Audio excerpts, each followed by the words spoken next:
साथियों नमस्कार।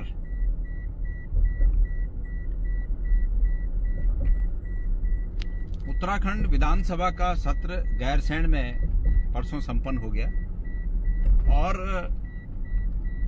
गैरसैंण में सत्र संपन्न होने के 3 दिन का सत्र था और 3 दिन का सत्र जब संपन्न हुआ तो उसकी विवेचना मैं समझता हूं कि थोड़ी आवश्यक है।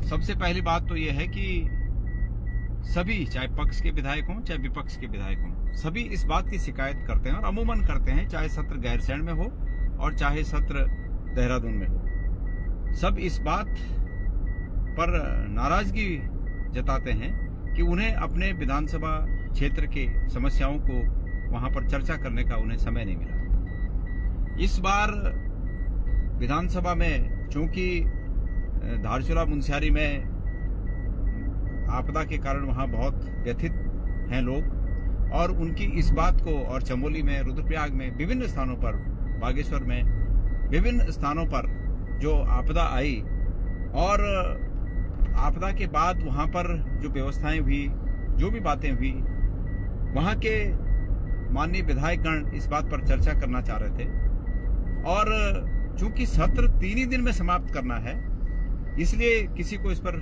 मौका नहीं मिला, बोलने का मौका नहीं मिला। सभी लोग व्यथित हैं, खास करके मेरे अनुज हरीश धामी जी इस बात से बहुत व्यथित थे और निश्चित रूप में उनका एग्रेशन, उनकी नाराजगी, उनका गुस्सा जो देखने को मिला वो जायज है।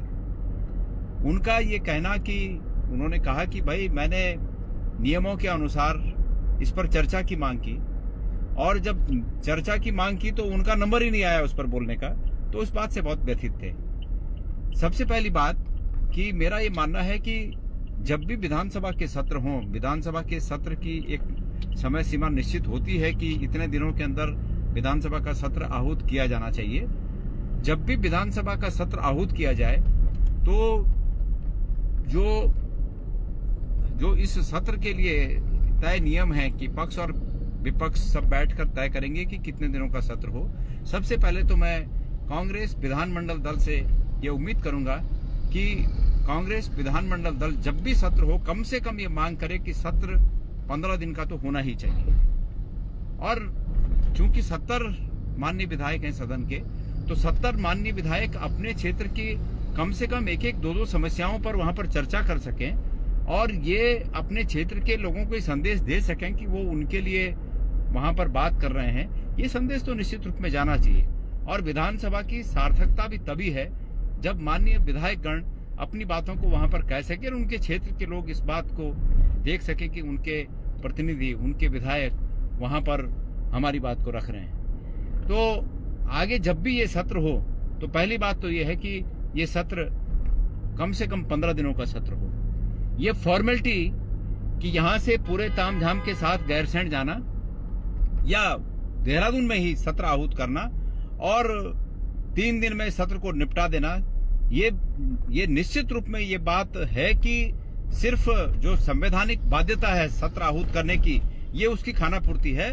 इस 3 दिन के सत्र से ये बिल्कुल जाहिर नहीं होता है कि सरकार की मंशा समस्याओं पर चर्चा करने की है और इससे ये लगता है कि सरकार चर्चा से बचना चाहती है, क्योंकि विधानसभा का जो प्लेटफॉर्म है, जो विधानसभा का मंच है, वही एक मंच है, हमारे प्रदेश का सर्वोच्च मंच है जिस पर कि हम आम चर्चाओं का जिक्र कर सकते हैं, वहां पर बहस कर सकते हैं, सरकार के संज्ञान में ला सकते हैं। तो माननीय विधायक गणों का ये हक जिसके लिए कि हरीश धामी जी संघर्ष कर रहे हैं, उस हक को उन्हें दिलाने के लिए ये परम कर्तव्य सरकार का, विधानसभा अध्यक्ष जी का और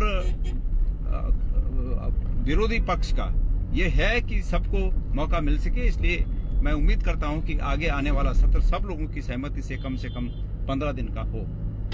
अब दूसरी बात पे आते हैं। विधानसभा के सत्र का कुल मिलाकर जो हासिल आया वो ये आया कि माननीय विधायक गणों की और पूर्व विधायकों की आय में कुछ इजाफा हुआ है। ये समाचार पत्रों के माध्यम से, क्योंकि आधिकारिक रूप से तो अभी किसी ने बाहर नहीं कहा है, लेकिन समाचार पत्रों के माध्यम से और सोशल मीडिया के माध्यम से ये जानकारी मिली है कि करीब 1.25 लाख के करीब वर्तमान विधायक गणों को और पूर्व विधायक गणों को भी 10,000 के आसपास, कोई 11,000 बोल रहा है, कोई 10,000 बोल रहा है, इसके आसपास पूर्व विधायक गणों को भी उनकी आय में इजाफा हुआ है। उसको पेंशन कहिए या उसको पेट्रोल भत्ता कहिए, जो भी जो विभिन्न मदों में 1.25 लाख, और वर्तमान विधायक गणों का जो मासिक जो उनको मिलना है वो 4 लाख के करीब तय हुआ है, ये बताया गया है। मेरा उत्तराखंड की सरकार से ये कहना है कि इतना गैरसैंण जाकर और सिर्फ 3 दिन का सत्र आहूत करके और इस एक उपलब्धि के साथ वापस आना कि माननीय विधायक गणों का और पूर्व विधायक गणों का मानदेय बढ़ाया गया या उनकी आय बढ़ाई गई, मैं समझता हूं कि ये सरकार के लिए भी उचित नहीं है और विपक्ष के लिए भी उचित नहीं है। यहाँ जबकि एक और हमारे बहुत ही अल्प वेतन भोगी भाई आंदोलनरत हैं। अभी मैं 3 दिन पहले एक पेयजल विभाग के जल संस्थान के हमारे जो भाई हैं जो काम करते हैं, दैनिक वेतन भोगी हैं या ठेकेदारों के अंदर वेतन लेते हैं, मुझे बता रहे थे कि 6,000 और 7,000 में वो नौकरी कर रहे हैं। जिस प्रदेश में 6,000 और 7,000 में परिवार पालने के लिए लोग बाध्य हों, ऐसे में जबकि मैंने जल संस्थान की बात की, उपनल के तमाम मुझे लगता है 25 से 30,000 ऐसे कर्मचारी हैं जो बहुत ही अल्प वेतन में अपनी सेवाएं दे रहे हैं और 15-15, 20-20 साल जिनको नौकरी करते हो गए हैं। मैं समझता हूं कि उनका पूरी जिंदगी उनकी लग गई है। और ऐसे में माननीय विधायकगण और पूर्व विधायकगणों का वेतन बढ़ा देना, मैं समझता हूं कि उन्हें चिढ़ाने जैसा है। जहां एक और आपदा में अभी तक जो एक 5,000 की आतुक सहायता लोगों को मिलनी चाहिए थी, अब तक वो तक नहीं मिल पाई है जिस प्रदेश में, उस प्रदेश में इस प्रकार के कृत्य को मैं समझता हूं कि आम लोगों को चिढ़ाने जैसा है। मेरा इस मामले में ये सजेशन है कि ठीक है, पैसा सबकी आवश्यकता है और मैं ये भी मानता हूं कि जो सार्वजनिक जीवन में या जो राजनीतिक जीवन में लोग होते हैं उनके पास तमाम खर्चे होते हैं, ये भी सच है। लेकिन इस बात के लिए लोगों के विश्वास को बनाए रखने के लिए जिस प्रकार से अन्य बातों को, अन्य कर्मचारियों की तनख्वाह बढ़ाने के लिए या इसके लिए कोई आयोग होता है, इसी प्रकार का कोई नियामक जैसा आयोग माननीय विधायक गणों की तनख्वाह या उनकी उपलब्धियां बढ़ाने के लिए भी इस प्रकार का कोई आयोग बनना चाहिए। ये संदेश नहीं जाना चाहिए कि खुद की तनख्वाह खुद ने बढ़ा दी और खुद को अधिकार है कि अपनी तनख्वाह बढ़ा सकें या अपनी आय बढ़ा सकें। मैं इसमें सिर्फ राय दे सकता हूं और ये कह सकता हूं कि जिस प्रदेश में इतने 6 और 8,000 रुपए में लोग नौकरी कर रहे हों, अपना परिवार पाल रहे हों, जिस प्रदेश में आपदा में जिन लोगों का सब कुछ छिन गया उनको बांटने के लिए सरकार के पास पैसा न हो, ऐसे प्रदेश में पूर्व विधायक के रूप में जो बड़ा हुआ, जो मुझे पूर्व विधायक के रूप में जो सबको बढ़ा, मुझे भी बड़ा होगा, तो मैं माननीय हमारी विधानसभा के अध्यक्ष को एक पत्र लिख रहा हूं जिसमें मैं ये उनसे उम्मीद करूंगा कि मुझे ये बढ़ा हुआ बिल्कुल नहीं चाहिए। ऐसे में जबकि लोग परेशान हों, ऐसे में ये बढ़ा हुआ वेतन या भत्ता या पेंशन जो भी उसको कहें, वो लेने से मेरी अंतरात्मा मुझे कचोटती है। और मैं सरकार से उम्मीद करूंगा कि सरकार या विधानसभा अध्यक्ष जी इस बारे में एक कोई नीतिगत फैसला लें, कोई इस प्रकार का एक कमीशन बने कि जो माननीय विधायक गणों की तनख्वाह का जो बढ़ोतरी होती है उसका वो उसका निर्णय करें। जब ये नहीं होना चाहिए कि साहब खुद ही निर्णय हम लोग कर रहे हैं, ये उचित नहीं है।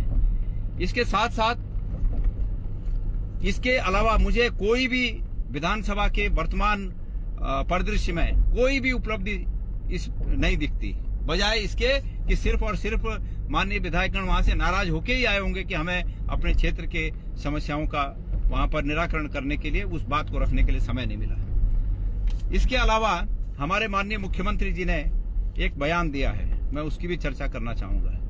उनका बयान कश्मीर के बारे में ये है और उनका कहना है कि कश्मीर में कांग्रेस ने नेशनल कॉन्फ्रेंस के साथ चुनावी गठजोड़ करके गलत किया है और उन्होंने नेशनल कॉन्फ्रेंस को आतंकवादियों के साथ मिलीजुली उनका संबंध होने का आरोप लगाया और इस प्रकार उन्होंने कांग्रेस पर आरोप लगाया कि कांग्रेस आतंकवाद को सपोर्ट करती है। मेरा बहुत ही तीखा विरोध इस बारे में माननीय मुख्यमंत्री जी से है। माननीय मुख्यमंत्री जी, आपके प्रदेश में 6,000 और 8,000 पर लोग नौकरी कर रहे हैं। आपके प्रदेश में लाखों लोग अपने परमानेंट होने की आस देख रहे हैं। आपके प्रदेश में आपदा से बहुत ही विभीषिका मची हुई है और लोग राहत की उम्मीद कर रहे हैं। ऐसे में आपको जनता ने जिन कामों के लिए नियुक्त किया है, आप वो काम न करके सिर्फ और सिर्फ सगुफेबाजी की बात कर रहे हैं और इस सगुफेबाजी से आप लोगों को भ्रमित करने का काम कर रहे हैं। आपको इतिहास का ज्ञान नहीं है। आपको इतिहास का ज्ञान दिला दूं कि नेशनल कॉन्फ्रेंस वो पार्टी है, आपको याद होगा कि शेख अब्दुल्ला जब भारत का विभाजन हो रहा था और उनके पास ये मौका था कि भाई वो किस पक्ष के साथ जाना चाहते हैं, भारत या पाकिस्तान, तो शेख अब्दुल्ला वो नेता थे जिन्होंने भारत में विलय को अपनी प्राथमिकता बताया कि हमारी प्राथमिकता भारत में विलय की है। और ऐसे लोग जो भारत में विलय को प्राथमिकता देते हैं, ऐसे देशभक्त लोगों को आप जो है अगर आतंकवादी नाम देंगे तो निश्चित रूप में ये कहीं न कहीं निश्चित रूप में देश का नुकसान है। आप तो राजनीति कर रहे हैं। आप उत्तराखंड के सेंटिमेंट को भड़काकर अपनी राजनीतिक रोटियां सेकना चाहते हैं। आपसे जो प्रश्न पूछा गया कि केदारनाथ का मंदिर आप दिल्ली में बनाने के लिए क्यों चले गए, उस पर आज तक आपने माफी नहीं मांगी और बातें करते हो जम्मू कश्मीर की नेशनल कॉन्फ्रेंस की। मैं आपसे पूछना चाहता हूं कि आप ही की पार्टी ने आतंकवादियों की नजदीकी होने के तमाम आरोप लगने के बाद भी पीडीपी से गठबंधन राजनीतिक रूप में किया था, तब क्या आपकी जुबान कहां चली गई थी? ये अलग बात है कि आप तब मुख्यमंत्री नहीं थे, लेकिन आप तब भी राजनीतिक जीवन में थे। तब आपने क्यों कुछ नहीं कहा? तो ऐसा है कि जिनके मकान खुद शीशे की दीवारों के बने होते हैं, वो दूसरों के घरों पर पत्थर नहीं फेंका करते। और आपके एक मंत्री धन सिंह रावत जी ने अभी क्या बयान दिया पौड़ी में, आपको वो बयान भेजूं क्या? सुनने के लिए भेजूं? आपने सुना या नहीं सुना? उन्होंने कहा कि अभी 1 महीने पहले वो जम्मू कश्मीर गए थे और वहां की स्थिति ये है कि अगर एक दिन किसी होटल में रुको तो वहां के एसएसपी ने धन सिंह रावत जी को कहा कि कल इस होटल में मत रुकना। अगर आपने आज एक गाड़ी ली है तो कल यही गाड़ी मत रखना। आपने अगर आज एक ड्राइवर लिया है तो कल आप दूसरा ड्राइवर मत रखना। आतंकवाद की स्थिति आज भी वहां ऐसी है। आपकी सरकार के होते हुए आपके केंद्र में 10 साल से सरकार है। कहां गया वो धारा 370 कि भाई इसके बाद जो है आतंकवाद खत्म हो जाएगा? कहां गया वो आपका नोटबंदी का कि भाई इसके बाद आतंकवाद खत्म हो जाएगा? क्या आप इस पर जवाब देंगे? तो आप जनता को गुमराह करना बंद करें, उत्तराखंड के हित में कार्य करें और हम आपको रास्ता दिखाते रहेंगे। धन्यवाद।